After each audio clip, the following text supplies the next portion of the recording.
رمضان شریف کی پہلی رات آتی نا، پہلی رات رمضان شریف کی پہلی رات، تو عرش کے نیچے سے ہوا چلتی ہے رحمت کی، اور اللہ تعالیٰ اس دن اپنے بندوں کو پیار سے دیکھتا ہے، اور جس پر رحمت کی نظر اس دن پڑ جاتی ہے اللہ اس کو جنتی بنا دیتا ہے۔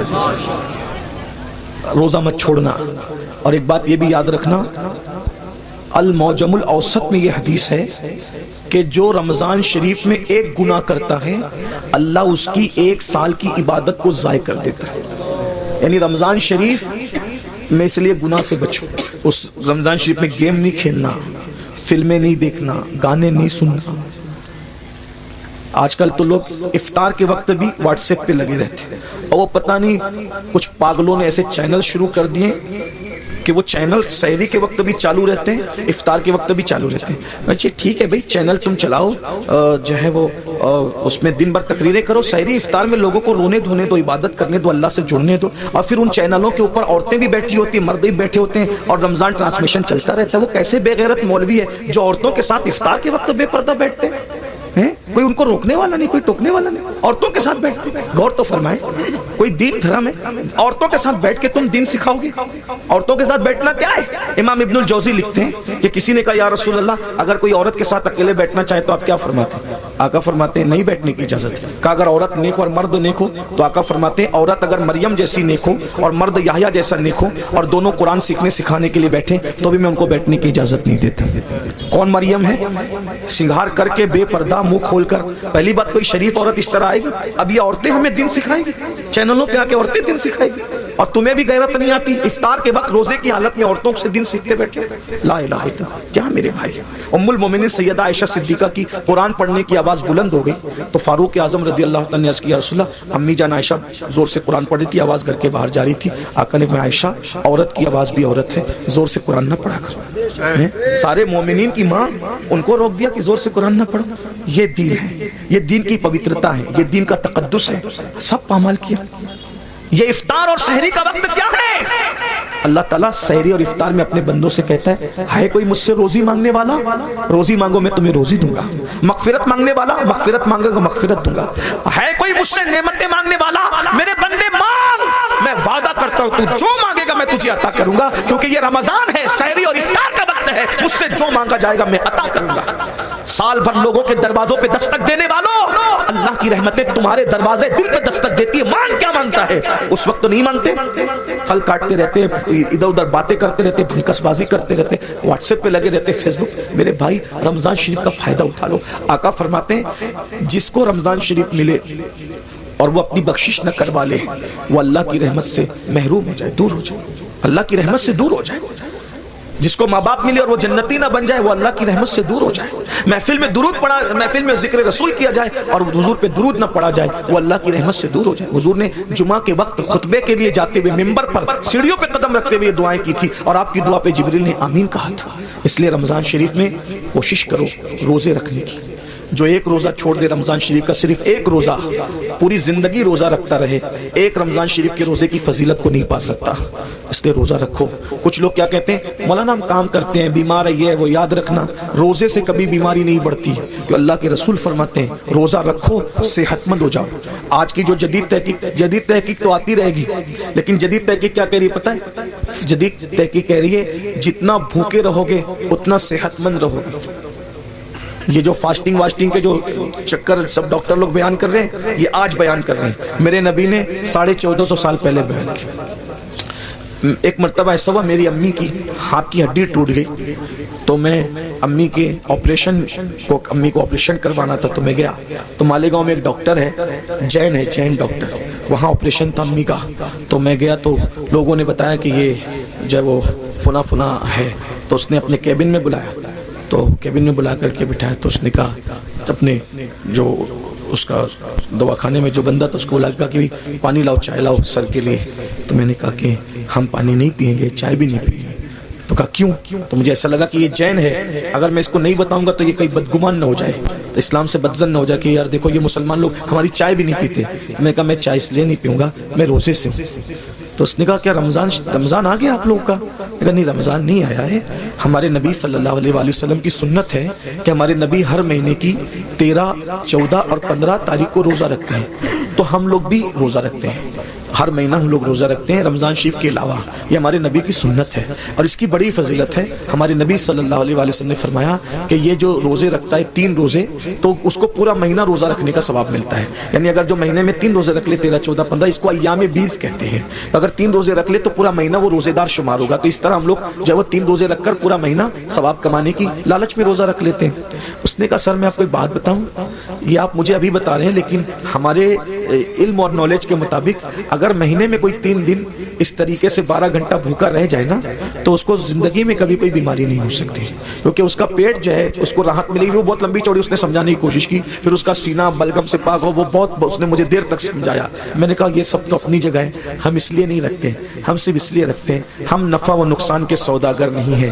محبوب نے کہہ دیا بس ہم نے کرنا ہے، ہمارا مزاج ہے، ہم مسلک عشق والے ہیں، ہم سوداگر ثواب کے بھی نہیں ہیں اور ہم سوداگر نفع و نقصان کے بھی نہیں ہیں، یاد رکھیے۔ تو بہرحال اس وقت اس نے مجھے بتایا تو میں نے کئی لوگوں کو بتایا کہ دیکھو غیر مسلم لوگ بھی روزے کے قائل ہو رہے ہیں، بلکہ اب تو بہت سارے غیر مسلم بھائی بھی رمضان شریف کے بہانے وہ روزہ رکھنے کی کوشش کرتے ہیں تاکہ فاسٹنگ کا فائدہ ان کو بھی مل جائے۔ لیکن ایک بات آپ کو بتاؤں، ہم سائنسی فائدہ حاصل کرنے کے لیے روزہ نہیں رکھتے، ہم تو یار کی رضا کے لیے رکھتے ہیں۔ اور میرا اللہ فرماتا ہے، آئے ہائے کیا بات کہی میرے اللہ نے، اللہ فرماتا ہے روزہ میرے لیے ہے اور میں ہی اس کی جزا ہوں، یعنی ہر نیکی کا ثواب ہوگا اور روزے کی اجر کیا ہے؟ ذات الہی کا دیدار ہوگا۔ اسی لیے آقا فرماتے ہیں روزے دار کو 2 خوشی ہے، 2 خوشی کیا؟ ایک افطار کے وقت اور لقائے رحمان کے وقت، یعنی اللہ کا دیدار نصیب ہوگا روزہ داروں کو۔ اللہ جنت میں روزہ داروں سے بے حساب ملے گا، بے حساب ان کو اپنا دیدار، اور بے حجاب اللہ ان کو اپنا دیدار عطا فرمائے گا، بے حجاب بے پردہ۔ سوچو تو صحیح، جب اس کا نبی اتنا خوبصورت ہے تو اتنے خوبصورت نبی کو بنانے والا خدا کے حسن و جمال کا عالم کیا ہوگا؟ جب اس کا یوسف اتنا خوبصورت ہے تو یوسف کو بنانے والے خدا کے حسن و جمال کا عالم کیا ہوگا؟ کیا مزہ آئے گا جب اپنے اللہ کا جنت میں دیدار کریں گے۔ لیکن کون کرے گا؟ جو جنت میں جائے گا، جو جنت میں جائے گا ہی نہیں اس کا کیا حال ہوگا؟ اس لیے توبہ کیجئے، توبہ کے دروازے کھلے ہوئے، استغفار کیجئے، اللہ کو منائیے، اللہ کو راضی کیجئے، اللہ سے صلح کیجئے۔ دیکھو اگر آخرت کی تیاری کرو گے تو بھی دنیا سے جانا ہے، نہیں کرو گے تو بھی دنیا سے جانا ہے۔ اللہ ناراض رہے گا، ہڈیاں بھی قبر میں پگھل جائے گی، کیڑے کھا لیں گے، سانپ بچھو ڈسیں گے اور قیامت تک جو وہ سانپ بچھو ڈستے رہیں گے۔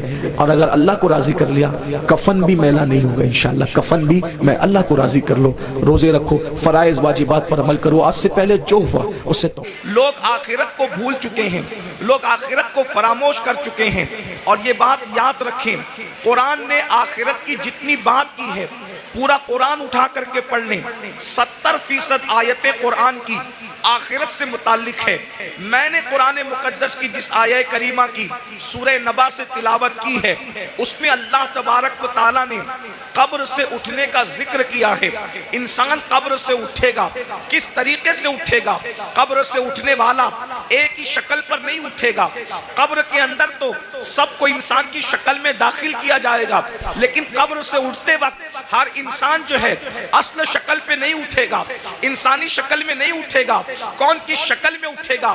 اب ذرا سنیے احادیث مصطفیٰ اور ذرا غور کیجئے۔ قرآن کہتا ہے یوم ينفخ في الصور فتأتون افواجا، اور اس دن جب سور پھونکا جائے گا تو لوگ فوجوں فوج اپنی قبروں سے نکلیں گے، یعنی اللہ کی بارگاہ میں حاضر ہوں گے۔ تو جب انسان اپنی قبر سے باہر نکلے گا تو قبر سے باہر نکلنے کی کیفیت کیا ہے؟ صحابہ کرام نے پوچھا یا رسول اللہ صلی اللہ تعالی علیہ وسلم یہ بتائیں کہ جب انسان اپنی قبر سے باہر نکلے گا تو اس کی کیفیت کیا ہوگی، اس کی حالت کیا ہوگی، کس پوزیشن میں وہ نکلے گا؟ اللہ اکبر! دفن کرتے وقت تو انسان کافور کی خوشبو میں بسایا ہوا ہوگا، دفن کرتے وقت تو انسان کو کفن پہنایا ہوا ہوگا، دفن کرتے وقت تو انسان کی کیفیت یہ ہوگی عطر اور سرمے کے اندر وہ معطر بھی ہوگا اور اس کی آنکھوں پر سرمے کے اثرات بھی ہوں گے، لیکن اللہ اکبر اٹھتے وقت انسان کی کیفیت کیا ہوگی؟ اب ذرا غور سے سماعت کریں۔ اللہ اکبر! میرے آقا مصطفیٰ کریم رؤوف الرحیم صلی اللہ علیہ وآلہ وسلم اپنے صحابہ سے ارشاد فرماتے ہیں اے میرے صحابہ، کچھ لوگ قیامت کے دن جب اپنی قبر سے اٹھیں گے تو ان کی آنکھیں نہیں ہوگی، وہ اندھی آنکھیں لے کر کے اٹھیں گے، آنکھوں میں بینائی نہیں ہوگی، وہ آنکھوں میں روشنی نہیں ہوگی۔ ذرا تصور تو کریں، جو دنیا میں اندھا ہوگا وہ آخرت میں اندھا ہو ضروری نہیں ہے، جو دنیا میں بیمار ہوگا وہ آخرت میں میں بیماروں ضروری نہیں ہے. اللہ اکبر. اس لیے کہ دنیا کی بیماری کی کوئی حیثیت نہیں ہے. اللہ اللہ. لیکن میرے اور آپ کے آقا مصطفیٰ کریم رؤوف الرحیم صلی اللہ علیہ وآلہ وسلم ارشاد فرماتے ہیں کچھ لوگ اپنی قبر سے اندھے اٹھیں گے، یعنی ان کی آنکھیں نہیں ہوگی. اب مجھے بتائیں جب ان کی آنکھیں نہیں ہوگی تو وہ اللہ کا دیدار کیسے کریں گے؟ وہ رسول اللہ کا دیدار کیسے کریں گے؟ وہ اولیاء اللہ کا دیدار کیسے کریں گے؟ صحابہ کرام بے چین ہو گئے اور صحابہ کرام نے عرض کیا یا رسول اللہ صلی اللہ تعالی علیہ وآلہ وسلم، جو لوگ بغیر آنکھوں کے اپنی قبروں سے قیامت کے دن اندھے اٹھیں گے، اندھے اٹھنے کی وجہ کیا ہوگی؟ تو میرے آقا ارشاد فرماتے ہیں دنیا کے اندر نصیحت کرنے والے جب ان کو نصیحت کرتے ہوں گے تو وہ نصیحت کو نہیں مانتے ہوں گے. دنیا کے اندر جب ان کو اللہ سے ڈرایا جاتا ہوگا تو وہ اللہ سے ڈرتے نہیں ہوں گے. مثال کے طور پر آج بھی آپ دیکھیں بہت سارے مسلمان ہیں جو اللہ رب العزت کے بندے جب ان کو نصیحت کرتے ہیں تو وہ نصیحت مانتے نہیں ہیں. مثال کے طور پر اللہ اکبر، جیسے کہ اگر کسی کے گھر میں شادی میں ڈی جے بجایا جا رہا ہو، میوزک بجایا جا رہا ہو، گانے بجایا جا رہا ہو، اور اگر کوئی عالم کہے کہ بھائی ڈی جے نہ بجاؤ یہ حرام ہے، گانے نہ بجاؤ یہ حرام ہے، تو پلٹ کر کے نصیحت نہیں مانتے بلکہ کیا کہتے ہیں دولت ہماری ہے، مولوی کا کیا بگڑتا ہے، مال ہمارا ہے، مولوی کا کیا بگڑتا ہے. سن لو اللہ کے نبی نے تمہیں وقت سے پہلے آگاہ کیا مرنے والوں موت آنی ہے، مرنے کے بعد قیامت کے دن قبر سے اٹھنا ہے.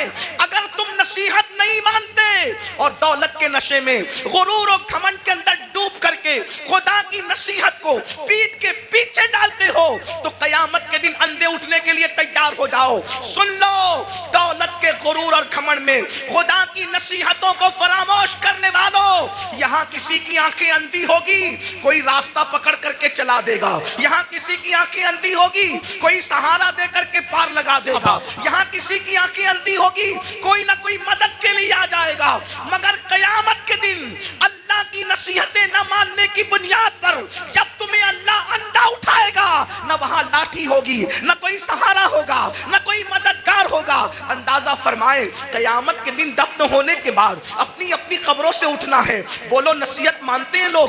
آج کل بہت سے لوگ نصیحت نہیں مانتے. اور ایک بات بتاؤں، نصیحت ماننا یہ بھی ایمان کی علامتوں میں سے ایک علامت ہے. نصیحت ماننا ایمان کی نشانیوں میں سے ایک نشانی ہے. قرآن کہتا ہے وَذَكِّرْ فَإِنَّ الذِّكْرَىٰ تَنفَعُ الْمُؤْمِنِينَ، کہ نصیحت کرو کہ نصیحت مومنین کو فائدہ دیتی ہے. پتا چلا جو نصیحت قبول کرتے ہیں وہ مومن لوگ ہیں، اور جو نصیحت قبول نہیں کرتے وہ اپنے بارے میں خود سوچیں کہ وہ کیا ہیں. اس لیے نصیحت قبول کرو.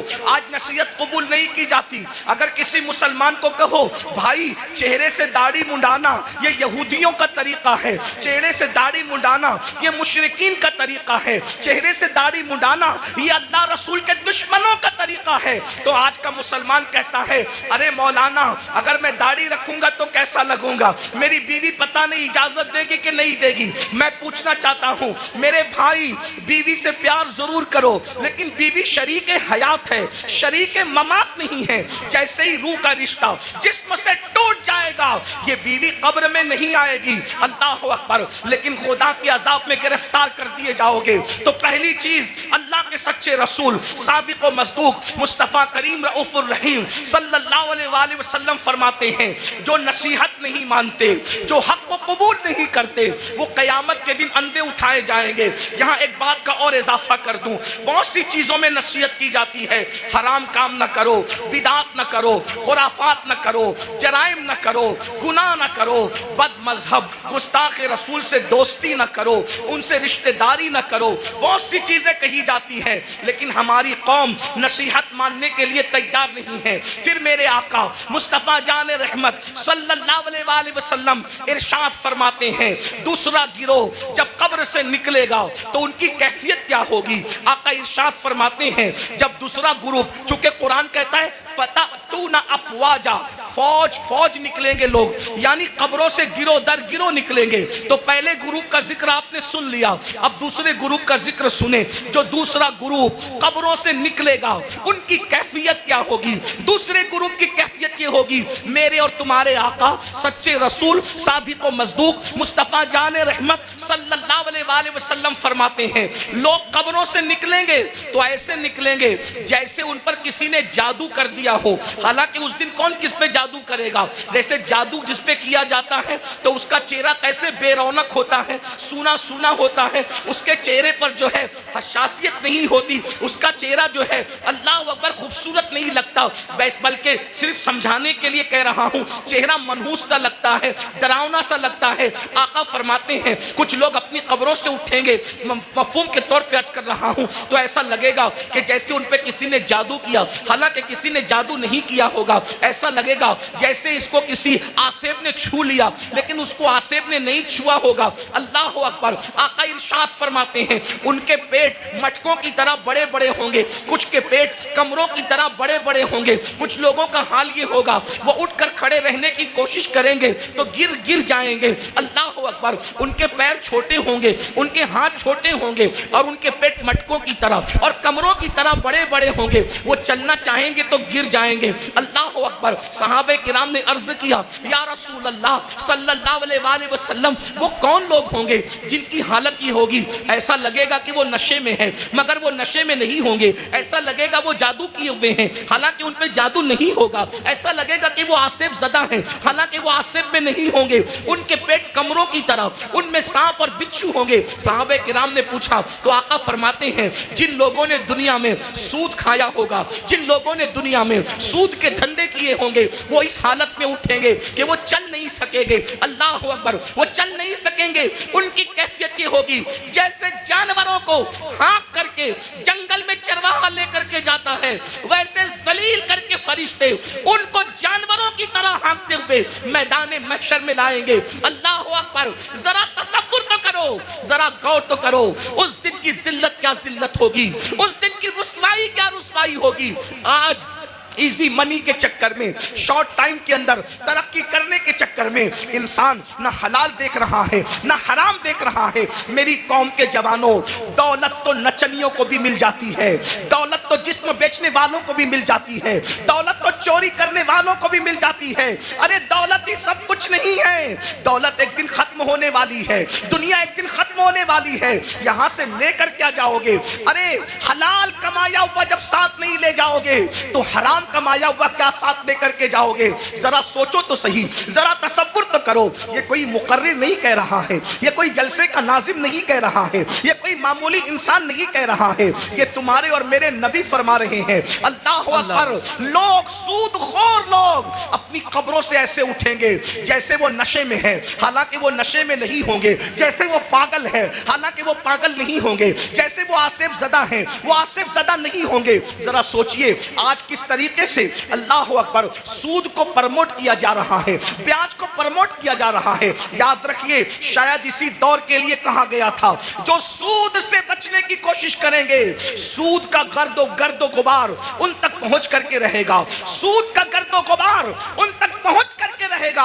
آج ایسا تو نہیں کہ ہم اسی دور میں زندگی گزار رہے ہیں۔ اللہ اکبر۔ سود لین دین مسلم آبادیوں میں اتنا بڑھ چکا ہے کہ لوگوں کو خیال ہی نہیں رہتا کہ ہم حرام کما رہے ہیں۔ ایک بات مجھے یاد آئی آگے بڑھنے سے پہلے، اس حدیث کو میں آگے بڑھاؤں اس سے پہلے بیچ میں ایک روایت یاد آئی۔ میرے بھائیوں ذرا سوچو، ذرا غور کرو۔ آپ نے اب تک یہ سنا ہوگا، آپ نے اب تک یہ سنا ہوگا جب کوئی بندہ حج کے لیے جائے اور سفر حج میں مر جائے، اللہ اکبر، سفر حج میں مرنے والے کی شان کیا ہے؟ سفر حج میں مرنے والے کی شان کیا ہے؟ نمبر ایک، جو حج کرتا ہے وہ گناہوں سے ایسے پاک ہو جاتا ہے جیسے ابھی ماں کے پیٹ سے پیدا ہوا۔ حج کرنے والے کے سارے گناہ بخش دیے جاتے ہیں، حتیٰ کہ حاجی کی شان یہ ہے کہ حاجی 700 ایسے لوگوں کی بخشش کروائے گا جن پر جہنم واجب ہو چکا ہوگا۔ حاجی کی شان یہ ہے۔ اللہ اکبر۔ لیکن کوئی حاجی بنے تو صحیح، حاجی سب کہلاتے ہیں، حاجی ہے کتنے؟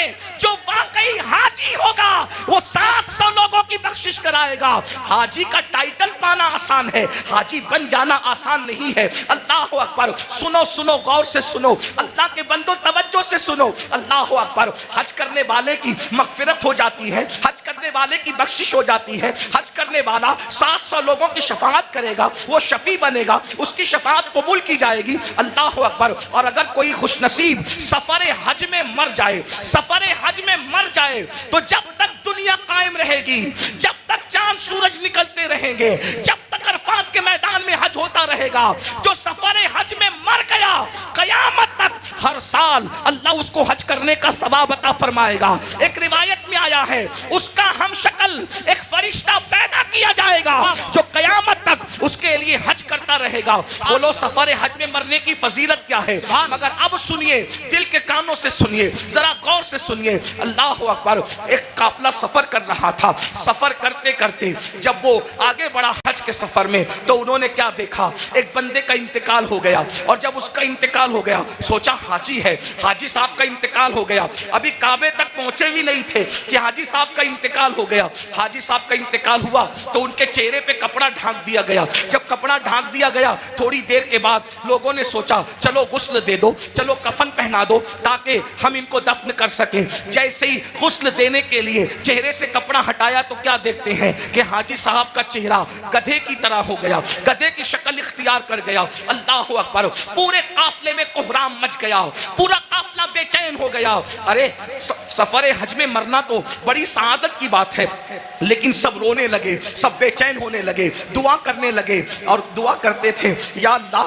تو کسی پہ ظلم تو نہیں کرتا، سفر حج میں مرنے والا اس کا چہرہ گدھے کی طرح ہو گیا۔ اللہ اکبر، تو کسی کی آنکھ لگی تو خواب میں ارشاد فرمایا گیا تم اس کے گدھے کی طرح چہرہ ہونے پر افسوس اور تعجب کرتے ہو، یہ نہیں پوچھتے کہ اس کا چہرہ سفر حج میں بھی آخر گدھے کی طرح کیوں ہو گیا۔ جب پوچھا گیا تو بتایا گیا یہ سود کے پیسے سے حج پہ آیا تھا اور یہ سود کا کاروبار کرتا تھا، اس لیے بطور عبرت اس کی شکل کو گدھے کی طرح کر دی گئی۔ میرے پیارے آقا علیہ الصلوۃ والتسلیم کے پیارے دیوانوں، دنیا دنیا دنیا کی محبت، دنیا کا مال، قرآن کہتا ہے الہاکم التکاثر حتی زرتم المقابر، ہلاک کر دیا تم کو مال کی محبت نے، یہاں تک کہ تم قبروں کے گڑھوں تک پہنچ گئے۔ مال کی محبت سے نکلو، مال کمانا برا نہیں ہے، لیکن مال کی محبت میں مذہب و مسلک کا سودا کرنا برا ہے، آخرت کو فروخت کرنا برا ہے۔ یاد رکھیے یہ دنیا ہے۔ ایک بات میں آپ سے کہتا ہوں، آپ بہت اچھے سے سن رہے ہیں، 99% لوگ اچھے سے سن رہے ہیں، 1% لوگ اگر گڑبڑ کر رہے ہیں، یہ میں ان کے ایمان اور عقیدے پہ چھوڑتا ہوں، کیونکہ کچھ لوگ ایسے ہوتے ہیں جو اپنے وجود کے ہونے کی گواہی میں چلم چاٹ کرتے ہیں، انہیں کرنے دیجئے۔ میری توجہ 1% لوگوں کی طرف نہیں، میری توجہ ان 99% خوش نصیبوں کی طرف ہے جو اپنی آخرت کو بہتر بنانے کے لیے یہاں بیٹھے ہیں، جو اللہ کی رضا کے لیے یہاں بیٹھے ہیں۔ 1% لوگوں میں چاہے زمین پہ بیٹھے لوگ ہوں، چاہے منبر پہ بیٹھے لوگ ہوں، جو گڑبڑ کرے ان کو کرنے دیجئے۔ آپ سنیے، اب اس 1% میں سے بھی 50% اس میں سے بھی ادھر آ گئے ہیں اور ماشاءاللہ سب سن رہے ہیں، آدھا % اس میں سے اب لوگ اگر کچھ ہیں ان کو کرنے دے وہ جو کر رہے ہیں، لیکن غور سے سنیے۔ ایک بات آپ سے کہتا ہوں، ہم جھوٹ بول کے مال کما لیں، ہم سود کے ذریعے مال کما لیں، ہم چوری کے ذریعے مال کما لیں، کسی ذریعے مال کما لیں، تھوڑا ذرا غور کیجئے۔ اگر ہم پیور حلال کے ذریعے بھی مال کمائیں تو مجھے بتائیے مال کس سے وفا کرتا ہے؟ جو ہم سے وفا کرے گا۔ ایک بات یاد رکھنا، مال ضرور کماؤ مگر مال کے چکر میں اللہ کو مت بھولو، یہی تو فرعونیت ہے۔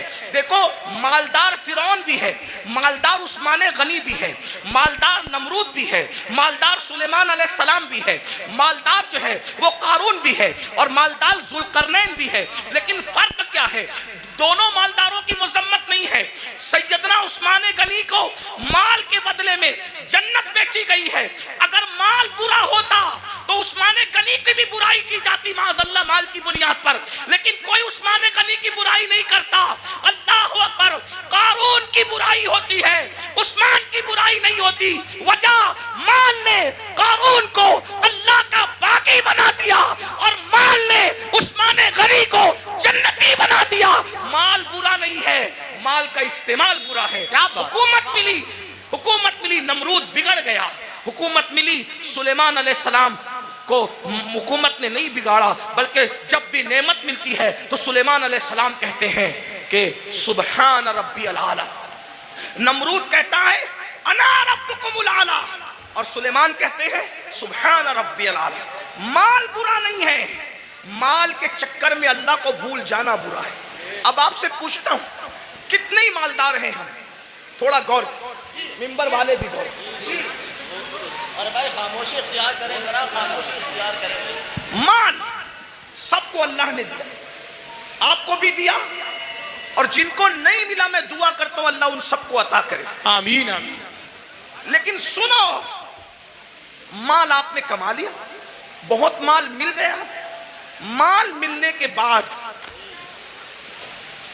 آپ کو اللہ نہ کرے، 1000 بار نہ کرے، ڈاکٹر نے کہہ دیا کہ یہ سیریس ہے، کتنے بھی بیمار ہیں آپ، اللہ نہ کرے، اللہ آپ کو کبھی بیمار نہ کرے، سب کو صحت دے، لیکن ایک گراؤنڈ ریئلٹی ہوتی ہے نا کہ بیمار تو آدمی نے پڑنا ہی ہے، بڑے سے بڑا عالم ہو، خطیب ہو، سید صاحب ہو، پیر صاحب ہو، ڈاکٹر صاحب ہو، انجینئر صاحب ہو، بیمار تو پڑنا ہی ہے۔ ڈاکٹر نے کہا یہ سیریس ہیں، ان کا معاملہ جو ہے تھوڑا سا نازک ہے، آپ مجھے بتائیں، آپ نے 5 کروڑ 10 کروڑ 20 کروڑ کا بنگلہ بنایا، لیکن جیسے ہی ڈاکٹر نے کہا سیریس ہے، بولو کہ آپ بنگلے میں رہیں گے؟ تھوڑا تصور کیجیے، دیکھیں جلسے جو ہے دینی جلسے، وہ بھیڑ اکٹھا کرنے کے لیے نہیں ہوتی، بھیڑ آتی ہم اس لیے خوش ہوتے ہیں کہ جتنے زیادہ لوگ تک پیغام پہنچے گا اتنا زیادہ فائدہ ہے، لیکن بھیڑ اکٹھا کرنے کے لیے سیاسی جلسے ہوتے ہیں، مذہبی نہیں ہوتے، اتنا یاد رکھیں۔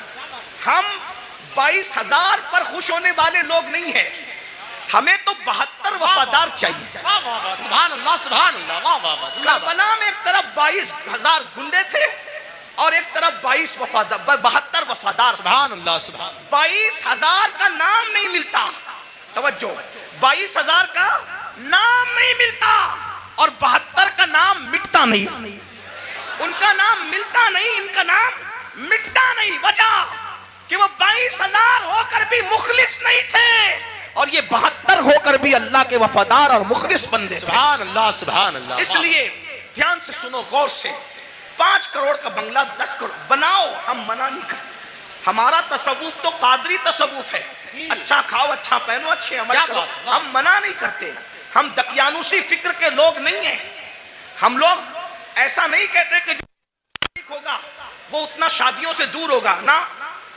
مذہبی بن کر بلکہ مذہبی بننے کا ڈھونگ رچا کر شادی نہ کرنا مذہبیت ہے۔ یہ کون سی مذہبیت؟ ہمارا مذہب تو یہ، جب مذہب کی جان محمد الرسول اللہ نکاح کرتے ہیں تو نکاح کرنا یہ مذہب کے خلاف نہیں ہے، بلکہ نکاح کرنا یہ تو مذہب کا حصہ ہے۔ اللہ اللہ سبحان اللہ سبحان اللہ۔ اپنا مذہب اتنا عظیم مذہب ہے، انجوائے کے سارے راستے بتاتا ہے، بس یہ کہتا ہے حرام نہ کرنا۔ جیسے توجہ کریں، دوسرے لوگوں کا حال، دوسروں سے مراد کوئی ٹارگٹ پہ نہیں ہے، لیکن آپ ڈھونڈے گوگل پہ وہ دوسرے کون ہیں، تھوڑا آپ بھی اپنی ذمہ داری نبھائیں۔ ایسا نہیں کہ انٹرنیٹ پر صرف فلمیں ہی دیکھیں، انٹرنیٹ پہ ذرا ایسے لوگوں کو بھی تو سرچ کرو جن کو لوگ ڈھونڈ رہے ہیں، نہیں سکتے۔ میں نے وہ کہا وہ کسی کا فرسودہ مذہب ہوگا، جرو فی الارض، زمین کی سیر کرو، بلکہ سیر بھی ہمارے یہاں سنت ہے۔ کیوں؟ اس لیے کہ جب ہمارا نبی سیر کرتا ہے، توجہ، ہمارا نبی سیر کرتا ہے، اور کیسی سیر؟ جس کی سیر کو قرآن یوں بیان کرتا ہے، سبحان الذی اسریٰ بعبدہ لیلا من المسجد الحرام الی المسجد الاقصی الذی بارکنا حولہ لنریہ من آیاتنا انہ هو السمیع البصیر۔ اللہ اکبر۔ جب نبی نے سیر کی ہے تو امتی سیر کیوں نہ کرے؟ لیکن سیر بتا دی گئی، جی جب سیر کرنے جاؤ تو پاپ نہ کرو۔ کیا بات، واہ واہ واہ واہ واہ، بہت اچھا حضرت۔ سیر کرنے جاؤ تو شراب نہ پیو، سبحان اللہ۔ سیر کرنے جاؤ تو عورتوں پر پاپ کی نظریں نہ ڈالو۔ ہم بھی سیر کرتے ہیں، رسول اللہ نے بھی سیر کی، جب حضور پہنچے مسجد اقصی تو اللہ نے ان کی مہمانی کی، ماشاءاللہ۔ حضور کے سامنے 2 چیزیں آئیں، الگ الگ روایت ہے، موقع کی مناسبت سے 2 چیزیں پڑھ رہا ہوں، 3 کا بھی ذکر ہے۔ حضور کے سامنے 2 چیزیں، شراب بھی رکھا گیا، دودھ بھی رکھا گیا۔ توجہ، جی۔ سیر ہے، سیر میں اللہ کی طرف سے بطور امتحان شراب بھی رکھا گیا، دودھ بھی رکھا گیا۔ دونوں میں سے جو چاہو پیو. اس لیے کہ آدمی جب سیر کے لیے نکلتا ہے تو اپنی موج میں ہوتا ہے. آدمی جب حضور کے لیے نہیں کہہ رہا ہوں، میں جنرل بات کر رہا ہوں، سیر کے لیے نکلتا ہے اپنی کیفیت میں ہوتا ہے، سیر کے لیے نکلتا ہے اپنے انداز میں ہوتا ہے. سیر میں اچھے اچھوں کو پہچان سکتے ہو کہ کون کتنا متقی ہے. عام سفر میں پہچان میں آ جاتے ہیں تو سیر میں تو اور پہچان میں آتے ہیں. جب حضور کے سامنے رکھا گیا دودھ اور شراب، حضور نے شراب نہیں پیا، حضور نے دودھ پیا. حضور نے دودھ پیا. جبریل نے کہا حضور آپ نے اچھا کیا، شراب نہیں پیا. اگر شراب پی لیتے تو آپ کی پوری امت گمراہ ہو جاتی. اس سیر میں نبی نے شراب نہیں پیا، دودھ پیا. بتا دیا میرے امتیوں، ہم سیر کے لیے نکلے، شراب چھوڑ کر دودھ پیا. تم بھی نکلنا، شراب کو ہاتھ مت لگانا. دودھ پیو تو جائز ہے، شراب پینے کی اجازت نہیں ہے. حضور نے نعرہ تکبیر، نعرہ رسالت، مسلک اعلی حضرت جامعہ عربیہ مدینۃ العلوم، جشن دستار بندی. واہ واہ واہ سبحان. سیر کرنے کے لیے گوا جاؤ، منع نہیں ہے. سمندر دیکھنا، دائیں بائیں نہیں دیکھنا. یہ بھی ہمارے نبی کی سیر میں. حضور جا رہے تھے مسجد اقصیٰ، حضور جا رہے تھے مسجد اقصیٰ. ایک نے کہا میری طرف دیکھیں. میں بطور مفہوم پیش کر رہا ہوں، علماء جان رہے میں کہاں سے پڑھ رہا ہوں. میری طرف دیکھیں، حضور نے نہیں دیکھا. دوسرے نے کہا میری طرف دیکھیں، حضور نے نہیں دیکھا. تیسرے نے کہا میری طرف دیکھیں، نہیں دیکھا. حضور سیر تو کر رہے ہیں مگر ساتھ وہ نگاہ جس کے بارے میں میرے امام کہتے ہیں، نیچی آنکھوں کی شرم و حیا پہ درود، اونچی بینی کی رفعت پہ لاکھوں سلام. اللہ اکبر. تعلیم امت کے لیے سیر بھی ہو رہی ہے، نظر نہیں بھٹک رہی ہے، نظر اپنے مقصد پہ لگی ہوئی ہے. جب مسجد اقصیٰ پہنچے اور جبریل نے کہا یا رسول اللہ آپ نے اچھا کیا، آپ نے اس بڈھی کو نہیں دیکھا، اس بڑھیا کو نہیں دیکھا. وہ بڑھیا جانتے جو بن سور کا سچ سور کے آئی تھی کون تھی؟ آپ نے نہیں دیکھا نا اس بڈھی کو. حضور نے میں نہیں دیکھا. اب وہ کون تھی؟ کون تھی؟ وہ دنیا تھی. دنیا دنیا بڈھی ہو گئی ہے، بن سور کر آئی ہے بڈھی، آپ نے نہیں دیکھا. اگر آپ اس کی طرف متوجہ ہوتے، اگر آپ اس کی طرف متوجہ ہوتے تو آپ کی امت دنیا دار ہو جاتی. پھر کسی نے کہا میری طرف دیکھیں، وہ یہودیوں کا دائی تھا، اگر آپ اس کی طرف دیکھتے آپ کی امت یہودی ہو جاتی. وہ عیسائیوں کا دائی تھا جس نے متوجہ کیا، آپ اس کی طرف متوجہ ہوتے آپ کی امت عیسائی ہو جاتی. وہ مجوسیوں کا دائی تھا، آپ اس کی طرف متوجہ ہوتے آپ کی امت آتش پرست ہو جاتی. لیکن آپ نے کسی کی طرف نہیں دیکھا. تو بھائیوں، ہمارے مذہب میں سیر کرنا منع نہیں ہے، بلکہ سیر کے درمیان جو حرام کام کرتے ہو وہ منع ہے. گانے سنتے ہو وہ منع ہے، حرام کام کرتے ہو وہ منع ہے. اسلام کہتا ہے انجوائے کرو، حرام کام مت کرو. میں بار بار اس پہ کہہ چکا ہوں، عثمان غنی مالدار ہیں، اپنے مال کی بنیاد پہ 2 بار جنت خریدی. اور حضرت عثمان نے ایسی جنت خریدی کہ اللہ کے رسول نے یہاں تک کہہ دیا آج کے بعد عثمان کچھ بھی کر لے وہ جنت ہی میں داخل ہوگا. اللہ اللہ سبحان اللہ سبحان. یہ مال کی برکت ہے. تو مال اگر مسجد میں دو سبحان اللہ، مدرسے میں دو سبحان اللہ، ماں باپ پہ خرچ کرو سبحان اللہ، بھائی بہنوں پہ خرچ کرو سبحان اللہ، غریب یتیم مسکینوں پہ خرچ کرو سبحان اللہ. لیکن اگر مال کی وجہ سے اللہ کو بھول جاؤ، فرعونی سوچ ہو، نمرودی سوچ ہو، قارونی سوچ ہو. اب تھوڑا غور کرو، میں جو کہہ رہا تھا ماحول بن چکا، تھوڑا سن لو. اچھا ماحول بن گیا، تھوڑا سننے کا ماحول بن گیا. ہاں، ایک تقریر کے بعد ہمارے بھائی حضرت علامہ زاہد حسین صاحب کہہ رہے تھے کہ تیرا ہی حوصلہ ہے کہ اتنی چیخ چلاٹ میں تو بولتا ہے. میں نے کہا میں کیا بولوں، اس لیے کہ میں تو ایک ہی کے لیے بولتا ہوں.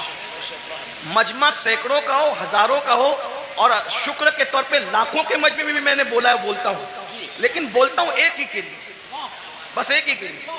تم کتنا ہی شور کر لو، اس ایک تک میری آواز پہنچنے سے کوئی نہیں روک سکتا.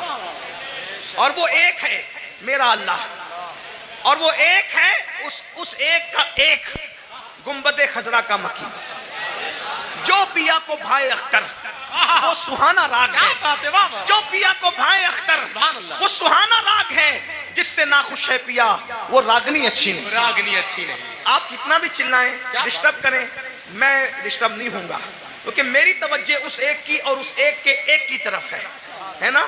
لیکن اگر آپ کی توجہ بھی ہو جائے تو آپ کے ساتھ میری بھی بگڑی اور میرے ساتھ آپ کی بگڑی بن جائے گی.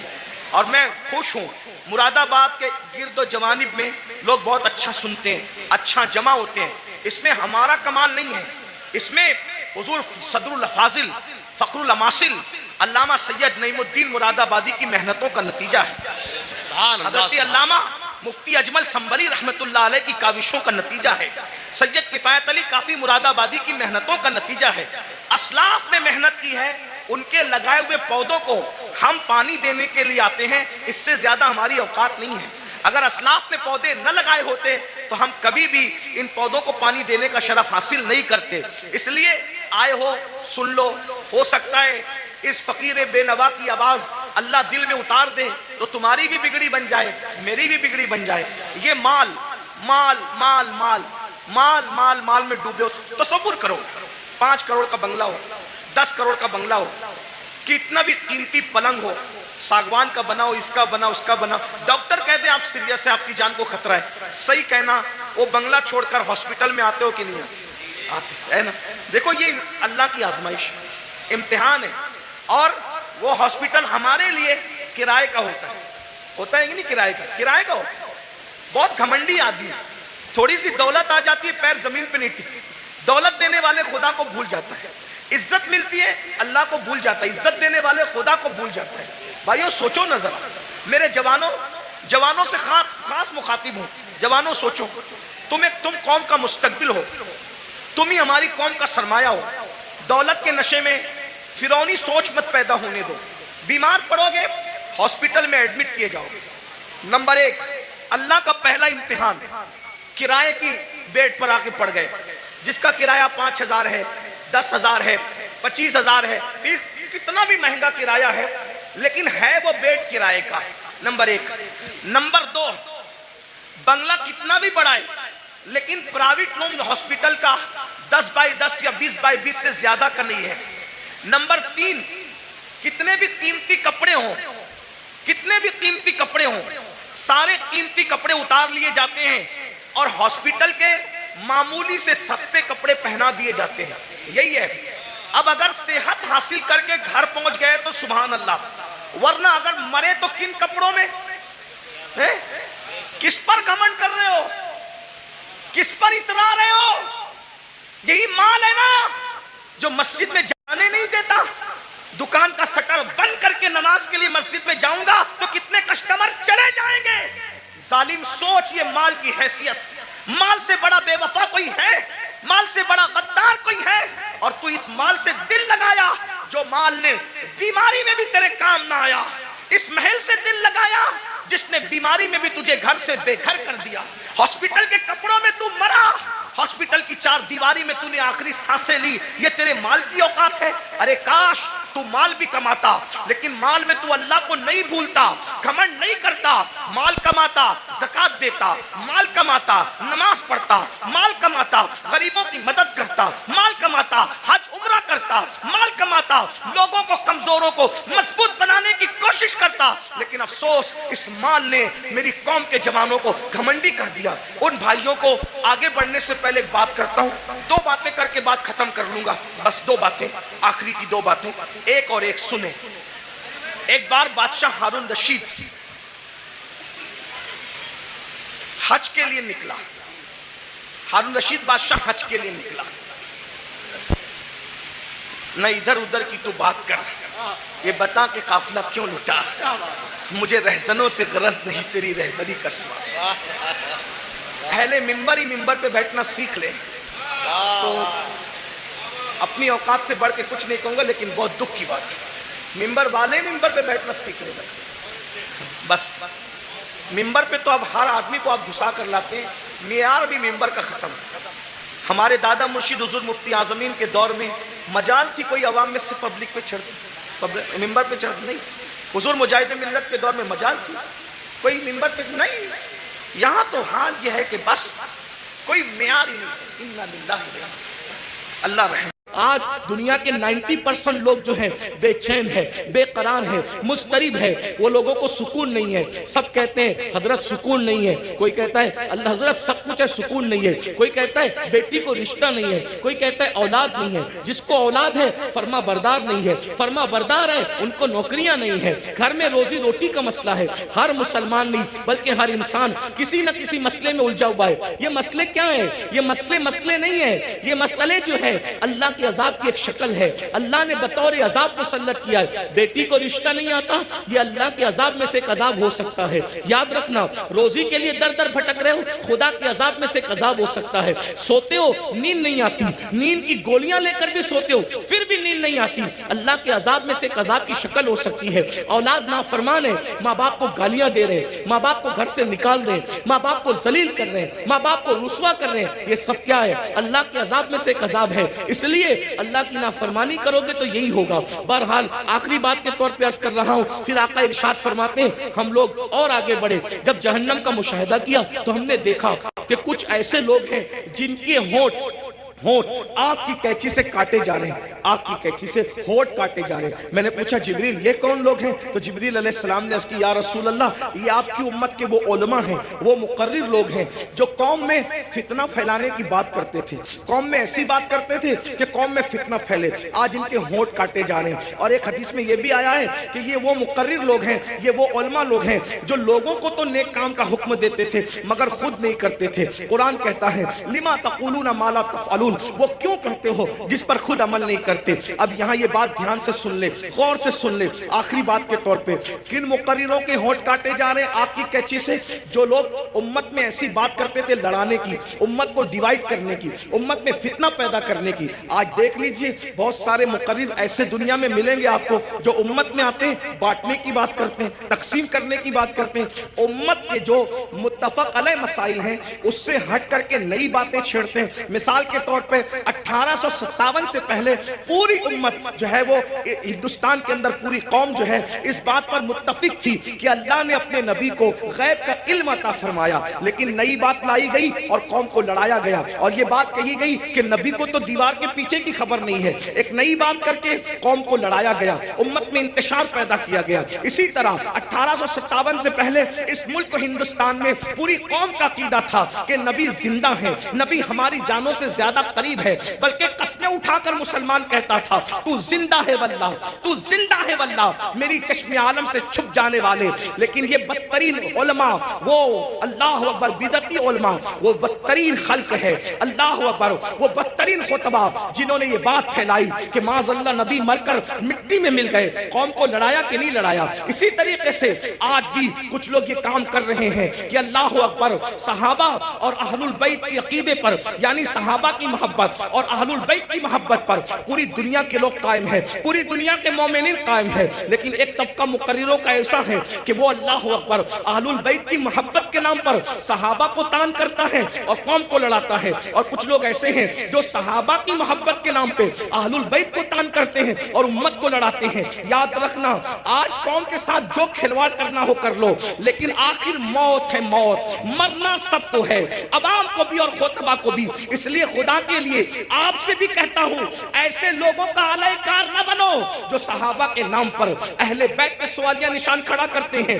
اور ایسے لوگوں کا بھی علیہ کار نہ بنو جو اللہ اکبر اہل البیت کے نام پر صحابہ کو گالیاں دیتے ہیں. واللہ صحابہ ہماری ایک آنکھ ہے اور اہل بیت ہماری دوسری آنکھ ہے. ہم دو آنکھ والے ہیں اور ہمارے ایک ہاتھ میں صحابہ کا دامن ہے اور ایک ہاتھ میں اہل البیت کا دامن ہے. اللہ اکبر، صحابہ وہ ہیں جنہوں نے اسلام پھیلایا ہے اور اہل بیت وہ ہیں جنہوں نے اسلام بچایا ہے. ہم پھیلانے والوں کا بھی احسان مانتے ہیں اور بچانے والوں کا بھی احسان مانتے ہیں. نعرہ تکبیر، نعرہ رسالت، مسلک اعلی حضرت، نعرہ تکبیر، حضرت علامہ مولانا. جہاں ہم کربلا کی جنگ کو بھول نہیں سکتے کہ وہ اسلام بچانے کی جنگ تھی، وہی ہم بدر اور احد کو بھی بھول نہیں سکتے کہ وہ اسلام پھیلانے کی جنگ تھی. جہاں ہم کربلا کے فاقہ کشوں کو نہیں بھول سکتے، وہی ہم بدر و احد کے فاقہ کشوں کو بھی فراموش نہیں کر سکتے. کربلا والوں کو رسول اللہ نے اپنے کندھوں پہ اٹھایا ہے. تو بدر، احد اور خندق اور خیبر والوں کے لیے قرآن کہتا ہے وَالْعَادِيَاتِ دَبْحًا فَالْمُورِيَاتِ قَدْحًا. اے محبوب، جو تیرے پیچھے گھوڑے دوڑاتے ہیں اور ان کے گھوڑوں کی ٹاپوں سے جو دھول نکلتی ہے، ہم ان گھوڑوں کی ٹاپوں سے نکلنے والے دھول کی بھی قسم اٹھاتے ہیں. جن کے گھوڑوں کے پیروں سے لگنے والی دھول اتنی قیمتی ہے کہ اللہ اس کی بھی قسم قرآن میں اٹھاتا ہے. قرآن تو پڑھو نا، قرآن تو پڑھو. صحابہ کو کیا سمجھو گے؟ ارے صحابہ کا گھوڑا اتنا قیمتی ہے کہ اس کے پیر سے جو مٹی لگتی ہے اور اس سے جو دھول اڑتی ہے، اللہ اس دھول کی قسم کی بھی اور اس دھول کی بھی قسم اٹھا کر کے بتاتا ہے جس کے گھوڑوں کی ٹاپ سے لگنے والی دھول ہمارے نزدیک اتنی قیمتی ہے تو صحابہ کا گھوڑا کتنا قیمتی ہوگا. اور جب وہ صحابی کا گھوڑا قیمتی ہے تو اس میں بیٹھنے والا صحابی کتنا قیمتی ہے. ذرا غور کیجئے. اس لیے ایمان بچانا ہے تو اعتدال کے مسلک پہ رہیے. اور یہ فکر اعتدال 14ویں صدی میں جن علماء نے دی ہے، اس کے سردار کو امام اہل سنت کہتے ہیں. اور وہ اہل سنت کا امام کہتا ہے اہل سنت کا ہے بیڑا پار، اصحاب حضور نجم ہے اور ناؤ ہے، اطرت رسول اللہ کی. تو وہ خطبہ جو فتنہ پھیلاتے ہیں وہ یہ بھی کہتے ہیں بھئی مزار پہ کیوں جاتے ہو؟ مزار پہ جانا تو شرک ہے، نہ جاؤ مزار پہ، فتنہ پھیلا. ہم کہتے ہیں آپ ذرا ہوش سے بات کریں. کیا مزار پہ جانا شرک کیسے ہو سکتا ہے؟ رسول اللہ نے مزار پہ جانے کا حکم دیا، اور تو کیا معاذ اللہ حضور مزار پہ جانے کا جو حکم دے کر کیا شرک کا حکم دے رہے معاذ اللہ؟ کیا حضور علیہ السلام نے یہ نہیں فرمایا؟ آقا فرماتے ہیں کہ میں نے تم کو پہلے قبروں پہ جانے سے منع کیا تھا، اب تم قبروں پہ جایا کرو، کیونکہ قبروں پہ جاؤ گے تو تمہیں تمہاری آخرت یاد آئے گی. لوگ اس کو بھول گئے، وہ کہتے ہیں نہیں جانا چاہیے، شرک ہے. ایک بات آپ سے کہتا ہوں آخری میں، مزار پہ جاؤ کوئی شرک نہیں، بلکہ اللہ کے رسول نے تو 6 سال کی عمر میں جو پہلا سفر کیا تو اپنے والد کے مزار پہ بھی تشریف لے گئے. اور بخاری مسلم آپ اٹھا کر کے دیکھیں، سیاستہ اٹھا کے دیکھیں کہ حضور علیہ السلام شہدائے احد کے مزارات پہ خود تشریف لے جاتے تھے. شہدائے احد کے مزارات پر اللہ کے رسول خود تشریف لے جاتے تھے. سید الشہداء امیر حمزہ کے مزار پر سیدہ فاطمہ الزہرا خود تشریف لے جاتی تھی. غور فرمائیں، آپ غور کیجئے، مزار پہ جانا شرک نہیں ہے. لیکن ایک بات آپ سے سنیوں سے کہنا ہے، میرے بھائیوں سے، مزار پہ ضرور جاؤ لیکن سنت کے مطابق جاؤ. آج ہماری سنی قوم اپنے مسلک کو خود بدنام کرتے ہیں. وہاں جا کر کچھ لوگ علم نہ ہونے کی وجہ سے سجدہ کرتے ہیں. ہمارے مذہب میں، اسلام میں، سجدہ کرنا اللہ کے سوا کسی کو جائز نہیں. آپ غلطی کرتے ہو. دیکھو، اگر کوئی مسلمان شراب پیتا ہے تو کیا اس کا الزام اسلام پر آئے گا؟ بولو بھائی، بتائیے صحیح کہہ رہا ہوں غلط کہہ رہا ہوں؟ اگر مسلمان شراب پیے تو کیا اس کا الزام اسلام پر آئے گا؟ بولے نہیں آئے گا، کیونکہ اسلام نے شراب حرام کیا ہے. اب کوئی شراب پی رہا ہے تو یہ اس کی اپنی نادانی ہے، اسلام کا اس میں کوئی قصور نہیں ہے. تو اگر معاذ اللہ کوئی جاہل ان پڑھ قبر پہ جا کے سجدہ کر رہا ہے تو اہل سنت اس کی تائید کبھی نہیں کرتے. ہمارے امام سیدی اعلیٰ حضرت نے تو پوری کتاب لکھی، الزبدۃ الزکیہ، سجدے تعظیمی کی حرمت پر آپ نے پوری کتاب لکھی. تو غیر اللہ کو سجدہ تعظیمی حرام ہے، اور معاذ اللہ اگر عبادت کی نیت سے کرے تو شرک ہے. یہ ہم اہل سنت کا مسلک ہے. سجدہ کرنے کے بارے میں ہم سنیوں کو لوگ بدنام کرتے ہیں، جھوٹ بولتے ہیں، تجاول عارفانہ سے کام لیتے ہیں کہ ہم تائید کرتے ہیں. ہمارے کسی سنی ذمہ دار عالم نے کبھی قبر پر سجدہ کرنے کی اجازت نہیں دی، اس کی تائید نہیں کی. بھائی اگر ہم قبروں کو سجدہ کرتے تو پھر ہم مسجدیں کیوں بناتے؟ ہم اتنی محنت کر کے چندے کر کے مسجدیں کیوں بناتے؟ بھئی جو قبروں کو سجدہ کرے گا اس کی مسجد کیسے ہوگی؟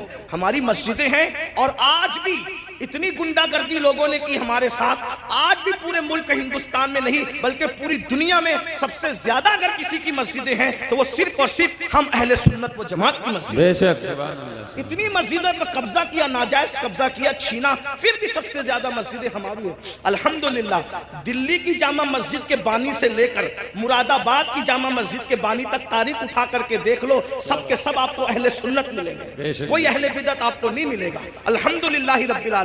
لیکن یہ بات سنیوں میں تم سے کہتا ہوں، قبروں پہ جا کے سجدہ مت کرو، اپنا اسلام بدنام ہوتا ہے، اپنا مسلک۔ اور ایک بات کہتا ہوں، جس چیز سے اللہ رسول نے روک دیا اس میں کبھی کوئی فائدہ ہی نہیں ہے۔ جب ہم اپنے نبی کو سجدہ نہیں کر سکتے تو ہم کسی ولی کو سجدہ کیسے کر سکتے ہیں؟ ہم کسی پیر کو سجدہ، آپ کو میری بات بری لگے گی تو معاف کرنا، لیکن یہ میں آپ کی آخرت کے لیے کہہ رہا ہوں۔ آپ سوچیں گے نہیں ہمیں تو فلاں نے بتایا۔ ایک بات میں آپ سے کہہ دوں، آپ کس کے مرید ہیں؟ آپ کہیں گے میں قادری سلسلے میں مرید ہوں، کوئی آپ کہیں گے میں چشتی سلسلے میں مرید ہوں، کوئی کہے گا میں نقشبندی سلسلے میں مرید ہوں، کوئی کہے گا میں سہروردی سلسلے میں مرید ہوں، کوئی کہے گا میں مداری سلسلے میں مرید ہوں، کوئی کہے گا میں وارسی سلسلے میں مرید ہوں، کوئی کچھ۔ سب سلسلے جو حق ہے، جتنے بھی سلسلے حق ہیں، سب سلسلے ہمارے سر اور آنکھوں پر ہیں۔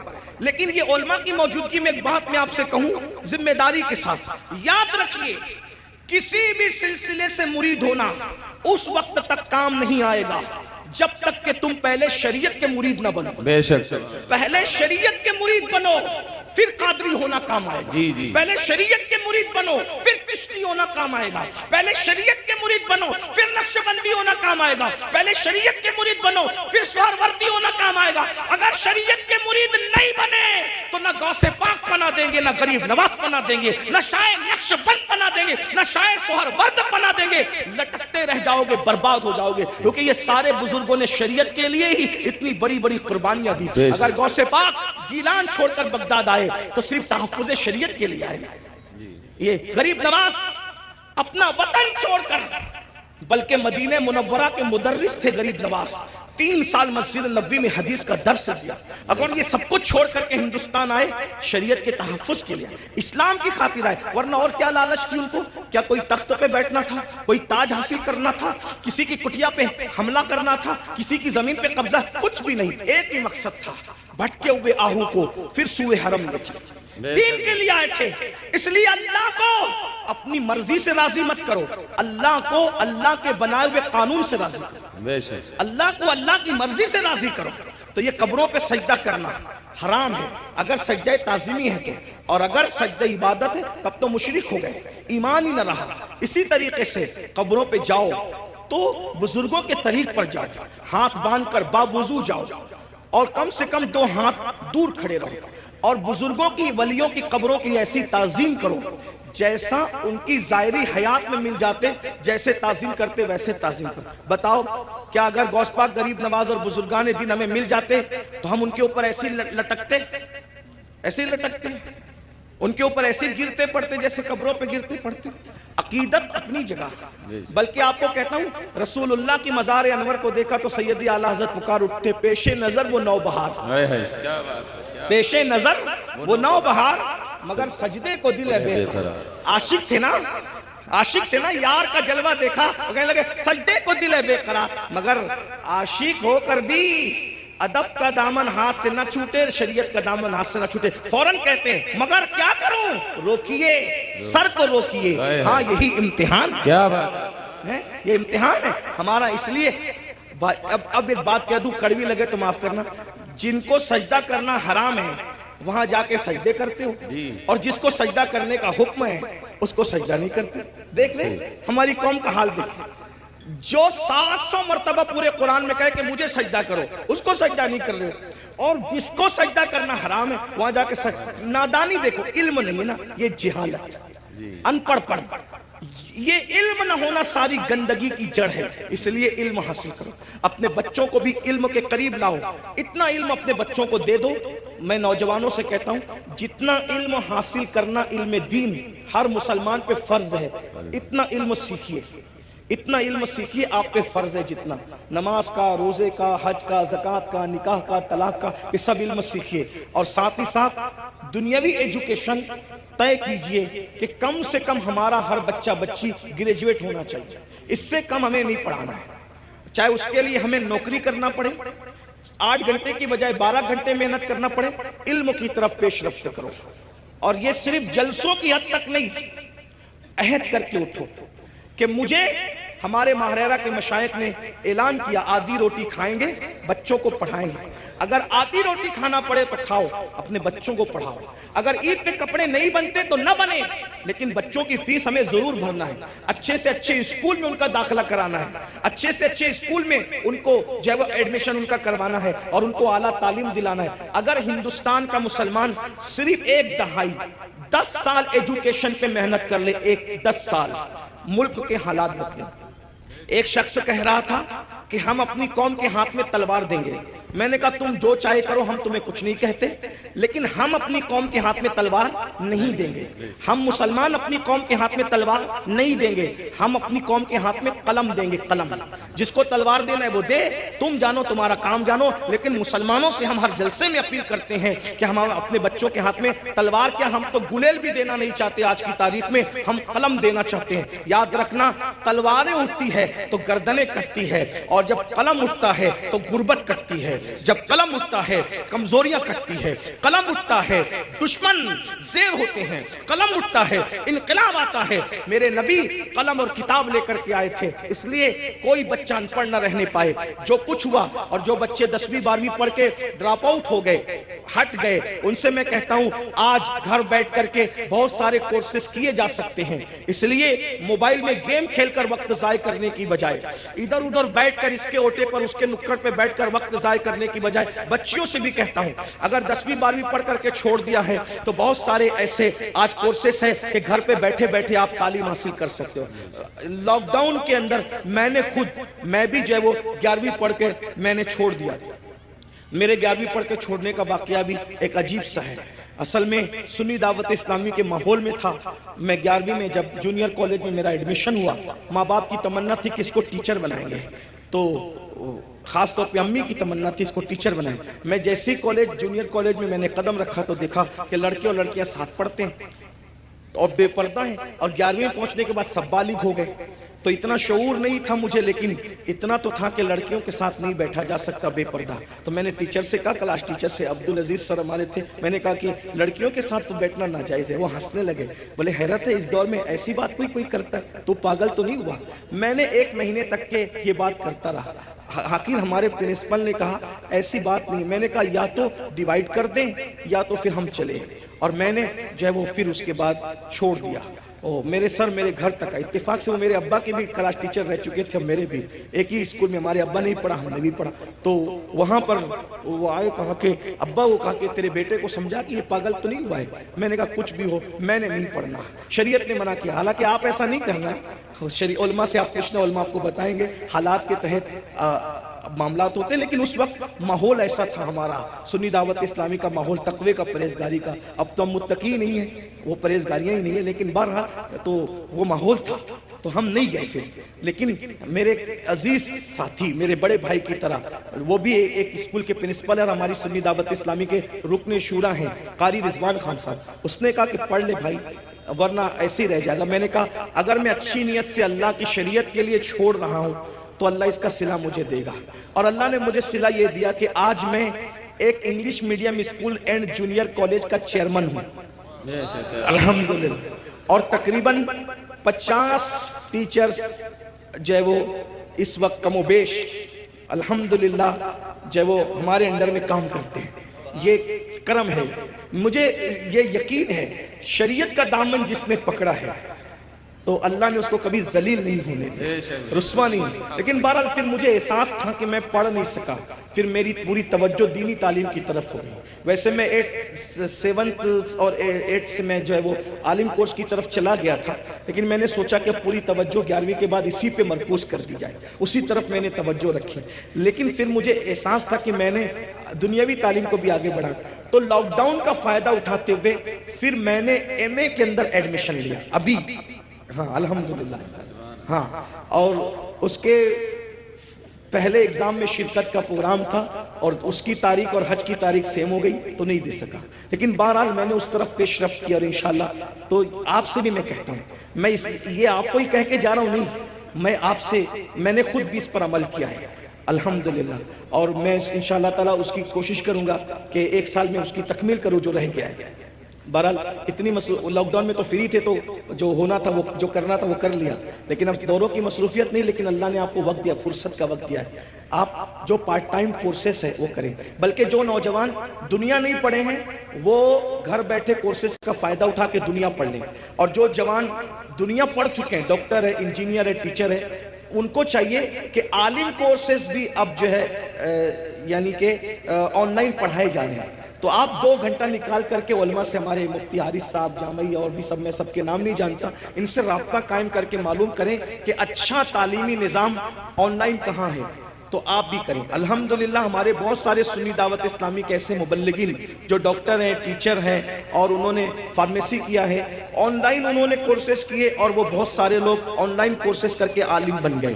تو میری گزارش ہے، کام کرنے سے ہوتا ہے، علم پڑھنے سے آتا ہے، تھوڑی محنت کیجئے، جتنا ٹائم موبائل میں لگاتے ہو، جتنا ٹائم لکڑوں پہ لگاتے ہو، جتنا ٹائم ہوٹلوں پہ لگاتے ہو، جتنا ٹائم ادھر ادھر بیٹھ کے لگاتے ہو، اس کو تعلیم میں خرچ کیجئے، دنیاوی تعلیم بھی اور دینی تعلیم بھی، دونوں تعلیم حاصل کیجئے۔ اللہ تعالیٰ کی بارگاہ میں دعا ہے، اللہ ہم سب کو عمل کی توفیق عطا فرمائے۔ گفتگو کے درمیان اگر کوئی غلطی ہو گئی ہو تو اللہ تعالیٰ اپنے حبیب صلی اللہ علیہ وآلہ وسلم کے صدقہ و طفیل معاف فرمائے۔ استغفر اللہ ربی من کل ذنب واتوب الیہ۔ یہ مدرسہ جو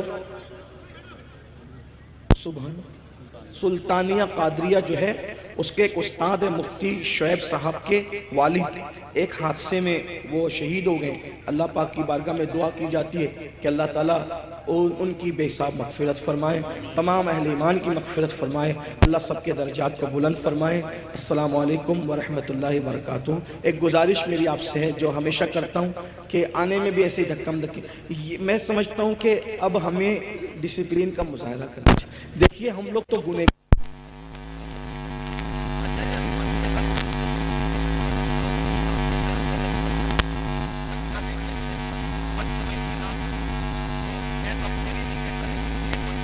جب عشق ہوتا ہے کسی سے بھی تو آدمی سب کو چھوڑ کے محبوب کا ہو جاتا ہے۔ بس آخری بات کے طور پہ روایتوں میں آتا ہے مکے میں ایک جوان تھا، میں اس کو اپنے الفاظ کے جامع میں بیان کر رہا ہوں۔ مکے میں ایک جوان تھا، اس کا نام تھا فضالہ، ہسمک جوان، بڑی شوقی تھی، بے باکی تھی، کسی لڑکی سے دل لگ گیا تھا۔ اسلام کے یعنی حضور علیہ السلام کی ولادت سے قبل اور حضور کی بعثت سے پہلے غیر مسلم بھی کعبے کا طواف کرتے تھے، وہ حج بھی کرتے تھے۔ تو وہ جوان کی عادت تھی کہ جب وہ کعبے کا طواف کرنے جاتا تھا تو بھی وہ لڑکی جس سے اس کو پیار ہو گیا تھا اس کے گھر بیٹھتا تھا، ہنسی مذاق ہوتی تھی، پھر کعبے کا طواف کر کے پھر لوٹتا تھا، پھر ہنسی مذاق کر کے واپس جاتا تھا۔ دیوار شکن کہے ہوتے تھے، شعر شاعری ہوتی تھی، دل لگی ہوتی تھی، ساری چیزیں ہوتی تھی۔ ایک دن اس جوان کا مقدر جاگا اور حسن فانی میں ڈوبا ہوا جوان جب اللہ کے حرم کی طرف روانہ ہوا تو آج اس کے مقدر کے ستارے جگمگا اٹھے، اور اس نے کیا دیکھا کہ حرم کعبہ میں ایک جوان طواف کر رہا ہے۔ ایسا لگتا ہے جیسے 8 جنتوں کی رانائیاں اس کے قدموں کو بوسہ دے رہی ہیں۔ اس کی زلفوں کو دیکھ کر یوں لگتا ہے کہ جیسے حوران بہشت نے اس کے قدموں میں اپنے بالوں کو بچھا دیا۔ اس کے حسن کو دیکھ کر یوں لگتا ہے کہ 18,000 مخلوقات کا حسن سمٹ کر اس کے گال کی تل بن چکا ہے۔ ایسے حسن جمال کا پیکر جس کے بارے میں کیا بیان کریں، بلکہ میں تو یہ کہتا ہوں حسن والے حسن پہ اتراتے ہیں، جس پہ حسن اتراتا ہے وہ جوان تھا۔ لوگ حسن کی قسم کھاتے ہیں، حسن جس کی قسم کھاتا ہو وہ جوان تھا۔ واضح کر دے وہ جوان کون تھا اور کون ہو سکتا تھا، اور کون ہو سکتا تھا، خدا کے محبوب کے سوا اور کون ہو سکتا کیا بات ہے۔ حسن کھاتا ہے جس کے نمک کی قسم، حسن کھاتا ہے جس کے نمک کی قسم، وہ ملی ہے دلارا ہمارا جہاں ملاحتیں چہرے مصطفیٰ کا 8 پہر بوسہ لیتی ہو، خدا جس کے چہرے کو پیار سے دیکھتا ہے۔ ذرا غور کریں، اس چہرے کو ہی پیار سے نہیں دیکھتا بلکہ جو آنکھیں اسے دیکھتی ہے خدا ان آنکھوں کو بھی پیار سے دیکھتا ہے۔ تو میرے امام کہتے ہیں خدا ان کو کس پیار سے دیکھتا ہے جو آنکھیں ہیں محو لقائے محمد، جو آنکھیں ہیں محو لقائے محمد۔ فضالہ نے دیکھا ارے کوئی اتنا بھی خوبصورت ہو سکتا ہے، لیکن دل پر پردے ایسے تعصب کے پڑے ہوئے تھے کہ حسن و جمال کے تاثرات دل پہ تعصب کے پردوں کو کاٹ رہے تھے، پھر بھی کمر میں بندھا ہوا خنجر دیکھ کر دل پہ پتھر رکھ کر سوچنا شروع کیا، ارے یہ تو مسلمانوں کے نبی ہیں، سید العالمین ہیں، میرے کمر میں خنجر ہے، اگر اکیلا پا کر آج ان کو قتل کر دوں تو مکے والے مجھ سے کتنا خوش ہوں گے اور مجھے کتنا نوازیں گے اور میرے تو وارے نیارے ہو جائیں گے۔ آیا اور حضور کے ساتھ فضالہ طواف کرنا شروع کرتا ہے۔ حضور کی عادت تھی، جسے دیکھا مسکرایا، اللہ اکبر، سبحان اللہ۔ دشمن ہو یا دوست، جسے دیکھا مسکرایا۔ حضور نے فضالہ کو دیکھا، مسکرایا، اور مسکرا کر حضور نے فرمایا، فضالہ کیا سوچ رہے ہو؟ اللہ اکبر، فضالہ کیا سوچ رہے ہو؟ فضالہ نے کہا کچھ بھی نہیں۔ اچھا یہ نہیں سوچ رہے کہ مسلمانوں کا پیغمبر اکیلا ہے، قتل کر دوں؟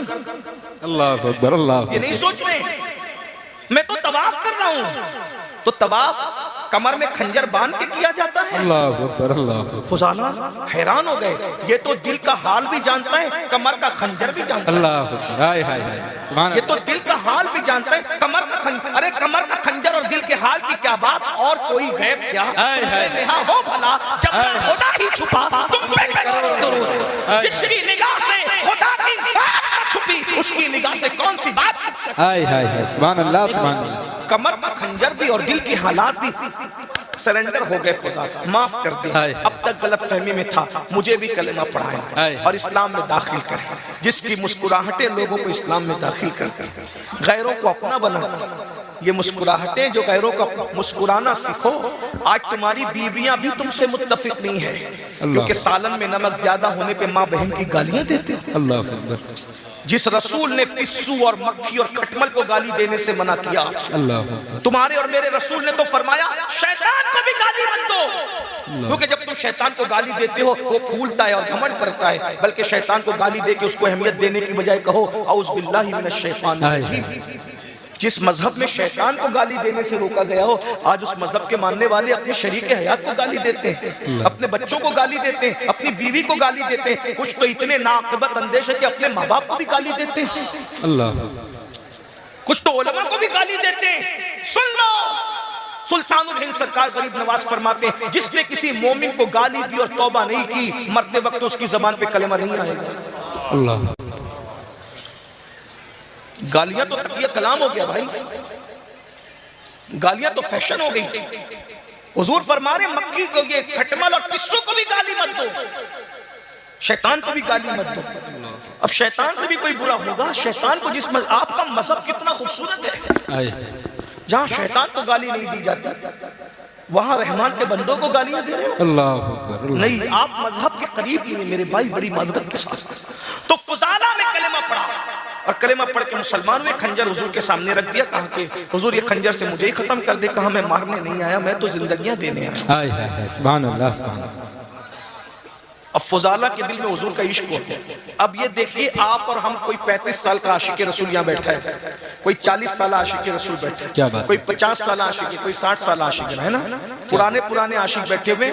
فضالہ چند منٹ کا عاشق رسول، ہم عاشق کہلا رہے ہیں، پتہ نہیں کب بنیں گے۔ اللہ اکبر، وہ بن گیا تھا، اس کا نصیب تھا، رسول اللہ نے نظر ڈالی، فضالہ کو عاشق بنایا۔ اب فضالہ عام آدمی نہ رہا، وہ فضالہ حضرت فضالہ ہو گئے۔ ہائے ہائے ہائے، سبحان اللہ، چند منٹ کا عاشق رسول اب حضور سے کہتے ہیں یا رسول اللہ آپ کے ساتھ طواف کرنا چاہتا ہوں، اجازت ہے؟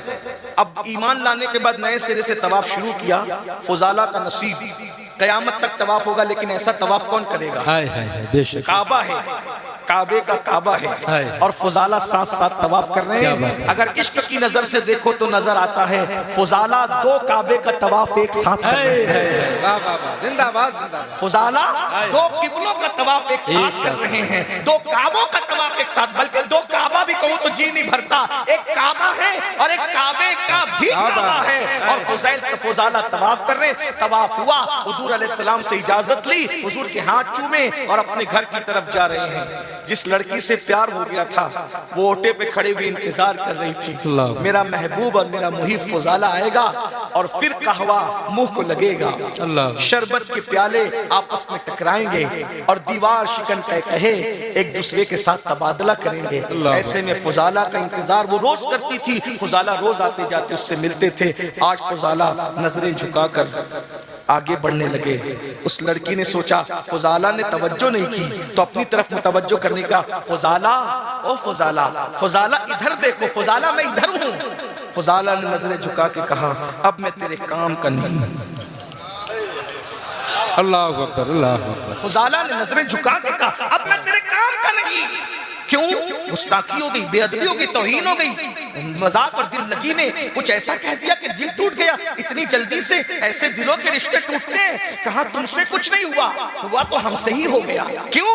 اس لیے کہ جب تک سچے حسن کی پہچان نہ تھی تب تک ادھر ادھر بدبودار حسن میں ڈوبا ہوا تھا۔ اب تو مجھے خدا کے محبوب کا حسن مل گیا اور وہ یار دل میں بس گیا، اب وہ یار دل میں آ گیا ہے، اب کسی کے لیے اس دل میں جگہ نہیں ہے۔ نعرہ تکبیر، نعرہ رسالت۔ جاؤ محبت کے لیے کسی اور کو ڈھونڈ لو۔ اب فضالہ کا دل تو محبوب کی طرف لگ گیا، خدا کے محبوب کی طرف۔ اب میں نے ناجائز محبت کے لیے میرے پاس وقت ہی نہیں ہے، میرے پاس ٹائم ہی نہیں ہے، اب تم کسی اور کا انتظار کرو۔ یہ کہہ کر فضالہ چلے گئے۔ مجھے بتاؤ کون سی اصلاح معاشرہ کی تقریر سنی تھی؟ کون سے خوف خدا کی تقریر سنی تھی؟ کون سے کس کا لیکچر سنا تھا؟ کیا پڑھا تھا؟ کچھ نہیں، بس فضالہ کے دل میں عشق مصطفیٰ پیدا ہو گیا۔ فضالہ کی زندگی میں سیکنڈوں میں انقلاب آ گیا۔ میرے جوانوں آؤ، اگر معاشرے کی صحیح اصلاح چاہتے ہو تو دل میں یار کو بسا لو، وہ دل میں آ جائیں گے انشاءاللہ۔ کسی کو دیکھنے کو دل نہیں چاہے گا، جب ان کو دیکھ لو گے تو پھر کسی کی طرف توجہ آپ کی نہیں جائے گی، جب ان کو سن لو گے تو کسی کو سننے کو دل نہیں چاہے گا۔ ارے ایک شرابی ایک نعت لکھ کر کے سدھر گیا، اور یہاں تو ہزاروں نعت سن کر بھی نہیں سدھرتے۔ جگر مراد آبادی کا نام نہیں سنا؟ اتنا بڑا شرابی تھا جگر، یہ مراد آباد آپ کا قریب ہے نا، مراد آباد کا تھا، رات دن شراب پیتا تھا۔ یہ عرس بھی بڑے زندگی بدلتے۔ کیا بات ہے، واہ واہ۔ اجمیر شریف کا عرس تھا، مشاعرہ تھا، حبیب بھائی اور نعت کا موجود ہیں تو یہ لوگ بڑے اہم لوگ ہیں، حضور کی مدحت۔ کیا بات ہے، ماشاءاللہ، سبحان اللہ۔ اجمیر شریف سے دعوت نامہ آیا، جگر کو خصوصی شاعر کی حیثیت سے مدعو کیا جاتا ہے سلطان الہند کے عرس میں نعت پڑھنے کے لیے۔ کچھ لوگوں نے مخالفت بھی کی، شرابی نعت پڑھے گا؟ اب اس پہ میں تو کچھ کہہ نہیں سکتا، لیکن اتنا ضرور کہوں گا کیونکہ شرابی کو نماز پڑھنے کا حق نہیں ہے کیا؟ اللہ جب قرآن نے شرابی کو نشہ اترنے کے بعد نماز پڑھنے کا حق دیا تو ہمیں بھی کم سے کم نعت پڑھنے کا حق بے شک بے شک، کیا بات ہے، سبحان اللہ سبحان ہے نا۔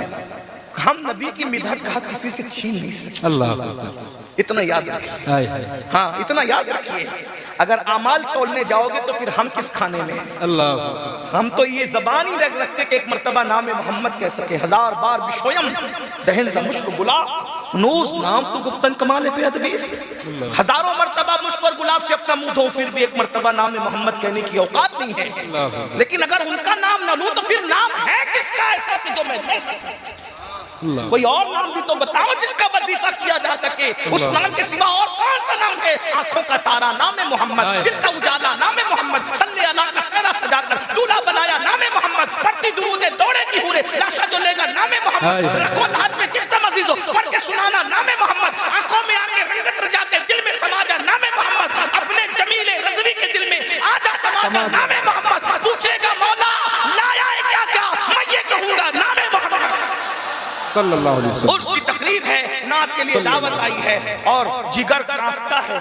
جگر شرابی تھا لیکن کم سے کم غیرت مند تھا کہ جس منہ سے شراب پیتا ہوں اس منہ سے کیسے نعت پڑھوں، جس ہاتھ سے جام پکڑتا ہوں اس ہاتھ سے قلم پکڑ کے کیسے نعت پڑھوں۔ بار بار قلم اٹھاتا ہے، تھر تھرا کر رکھ دیتا ہے۔ آخرکار جگر نے چند دن اس کے بچے نعت کو لکھنا پڑے گی، اس نے نعت لکھا، اور نعت بھی کیا خوبصورت لکھی۔